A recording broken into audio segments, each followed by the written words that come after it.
ನಮಸ್ಕಾರ ವೀಕ್ಷಕರೇ, welcome back to important video ಅಂತ ಹೇಳ್ತಾ ಈ ಒಂದು ವಿಡಿಯೋದಲ್ಲಿ ಏನಪ್ಪ ಹೇಳ್ತಾ ಇದ್ದೀನಿ ಅಂದರೆ, ರಾಜ್ಯ ಸರ್ಕಾರದಿಂದ ಎಲ್ಲ ರೈತರಿಗೆ, ರೈತ ಬಾಂಧವರಿಗೆ ಹಾಗೂ ರೈತ ಕುಟುಂಬಕ್ಕೆ ಸೇರಿದ ಪ್ರತಿಯೊಬ್ಬರಿಗೂ ಈಗ ಭರ್ಜರಿ ಗುಡ್ ನ್ಯೂಸ್ ಬಂದಿದೆ. ಗಂಗಾ ಕಲ್ಯಾಣ ಯೋಜನೆಯ ಅಡಿಯಲ್ಲಿ ತಮ್ಮ ಜಮೀನಿನಲ್ಲಿ ಬೋರ್ವೆಲ್ ತೆಗೆಸಿಕೊಳ್ಳಲು ₹4 ಸಹಾಯಧನವನ್ನು ನಿಮಗೆ ಸಬ್ಸಿಡಿ ನೀಡಲಿಕ್ಕೆ ರಾಜ್ಯ ಸರ್ಕಾರ ಇದೀಗ ಅರ್ಜಿಗಳನ್ನು ಆಹ್ವಾನಿಸಿದೆ. ಹೌದು, ಆನ್ಲೈನ್ನಲ್ಲಿಯೇ ನೀವು ಸುಲಭವಾಗಿ ಅರ್ಜಿಯನ್ನು ಸಲ್ಲಿಸಿ ನಿಮ್ಮ ಜಮೀನಿನಲ್ಲಿ ಬೋರ್ವೆಲ್ ಹಾಕಿಸಿಕೊಳ್ಳಲು ಹಣ ಸಹಾಯಧನವನ್ನು ಪಡೆಯಬಹುದು. ಇವತ್ತಿನ ಈ ಒಂದು ವಿಡಿಯೋದಲ್ಲಿ ಹೇಗೆ ಅರ್ಜಿ ಸಲ್ಲಿಸುವುದು ಮತ್ತು ಎಲ್ಲಿ ಹೋಗಿ ಅರ್ಜಿ ಸಲ್ಲಿಸುವುದು, ಬೇಕಾಗುವಂಥ ದಾಖಲಾತಿಗಳು ಏನು ಎಂಬುದರ ಕುರಿತು ಸಂಪೂರ್ಣವಾದಂಥ ಮಾಹಿತಿಯನ್ನು ನಿಮಗೆ ಈ ಒಂದು ವಿಡಿಯೋದಲ್ಲಿ ತಿಳಿಸಿಕೊಡುತ್ತೇನೆ.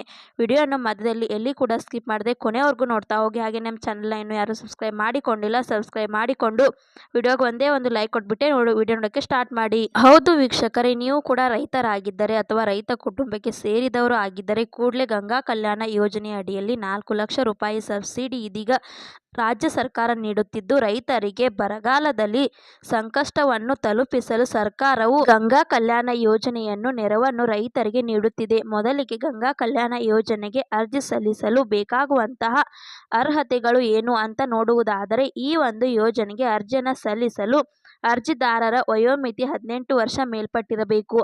ಅಷ್ಟೇ ಅಲ್ಲದೆ ಅರ್ಜಿದಾರರು ಒಂದೇ ಸ್ಥಳದಲ್ಲಿ 2ಕ್ಕಿಂತ ಅಥವಾ 5 ಎಕರೆ ಜಮೀನು ಹೊಂದಿರಬೇಕು. ಅಷ್ಟೇ ಅಲ್ಲದೆ ಅರ್ಜಿದಾರರ ಕುಟುಂಬದ ವಾರ್ಷಿಕ ಆದಾಯವು 1 ಲಕ್ಷಕ್ಕಿಂತ ಕಡಿಮೆ ಹೊಂದಿರಬೇಕು. ವೀಕ್ಷಕರೇ, ಇನ್ನು ಗಂಗಾ ಕಲ್ಯಾಣ ಯೋಜನೆಗೆ ಅರ್ಜಿಯನ್ನು ಸಲ್ಲಿಸಲು ಬೇಕಾಗುವಂಥ ಮುಖ್ಯ ದಾಖಲಾತಿಗಳು ಏನಂತ ನೋಡುವುದಾದರೆ, ಅರ್ಜಿದಾರರ ಆಧಾರ್ ಕಾರ್ಡ್ ಮತ್ತು ಜಾತಿ ಆದಾಯ ಪ್ರಮಾಣ ಪತ್ರ, ಬ್ಯಾಂಕ್ ಪಾಸ್ಬುಕ್, ಸ್ವಂತ ಜಮೀನಿನ ಪಹಣಿ, ಅರ್ಜಿದಾರನ ಭಾವಚಿತ್ರ ಅಂದರೆ ಫೋಟೋ, BPL ರೇಷನ್ ಕಾರ್ಡ್ ಮತ್ತು ಮೊಬೈಲ್ ನಂಬರ್ ಇವೆಲ್ಲ ದಾಖಲಾತಿಗಳು ಇದ್ದರೆ ನೀವು ಸುಲಭವಾಗಿ ಆನ್ಲೈನ್ನಲ್ಲಿ ಅರ್ಜಿಯನ್ನು ಸಲ್ಲಿಸಬಹುದಾಗಿದೆ. ಕೊನೆಯದಾಗಿ ಅರ್ಜಿಯನ್ನು ಎಲ್ಲಿ ಸಲ್ಲಿಸುವುದು ಅಂದರೆ, ನಿಮ್ಮ ಹತ್ತಿರದ ಗ್ರಾಮ 1 ಆಗಿರಬಹುದು, ಕರ್ನಾಟಕ 1 ಅಥವಾ CSC ಅಂದರೆ ಸೈಬರ್ ಸೆಂಟರ್ಗಳಿಗೆ ಭೇಟಿ ಮಾಡಿ ಸುಲಭವಾಗಿ ಆನ್ಲೈನ್ನಲ್ಲಿಯೇ ಈ ಒಂದು ಯೋಜನೆಗೆ ಅರ್ಜಿಯನ್ನು ಸಲ್ಲಿಸಬಹುದು.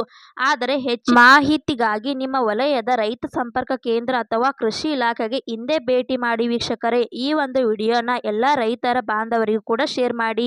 ಹಾಗೆ ಈ ಒಂದು ವಿಡಿಯೋ ನಿಮಗೆ ಇಷ್ಟ ಆಗಿ ಅಂತ ತಿಳ್ಕೊತೇನೆ. ಇಷ್ಟ ಆದರೆ ಲೈಕ್ ಮಾಡಿ, ಶೇರ್ ಮಾಡಿ, ಸಬ್ಸ್ಕ್ರೈಬ್ ಮಾಡಿ ಅಂತ ಹೇಳ್ತಾ ಮತ್ತೆ ಮುಂದಿನ ಮಾಹಿತಿಯೊಂದಿಗೆ ಸಿಗೋಣ. ಅಲ್ಲಿ ತನಕ bye bye, take care friends.